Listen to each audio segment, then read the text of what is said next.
Hello everyone! So for today's video, magluluto tayo ng pasta with tuna. So nagpapakulo na nga pala ako ng tubig at yung ginamit ko nga palang pasta ay farfalle. Basta, bawtay na nga lang, ang hirap. So yun, kumukulo na siya, nilagay na din natin yung isang box ng pasta. Tatakpan lang din natin para lumambot. Yung ginamit ko nga palang tuna ay yung nasa can. Meron tayong spinach. At yung pasta natin na drain at na-set aside ko kanina. Meron din tayong kamatis, pepper, and maraming garlic. So nagpakulo na nga pala ako ng mantika at trinay ko na din kung okay na siya. Yan, nilagay na natin yung garlic. Dahan-dahan lang para hindi siya magtalsikan. So, ipapa-slightest brown lang natin yung garlic.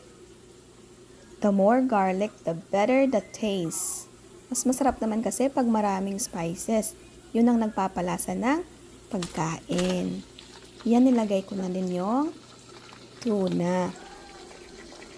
Haluin ko lang siya para lang mag-mix yung flavor ng garlic at tuna.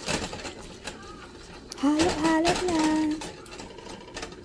Tapos nilagay ko na din dyan yung kamatis at pepper natin.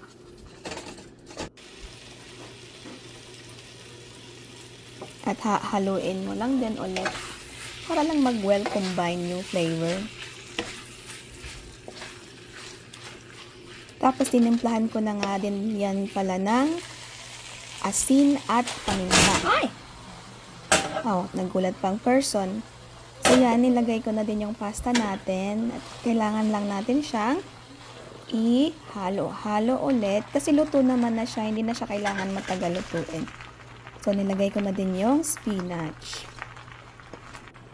Tatakpan lang din natin yan para lang mag-blanch yung spinach natin.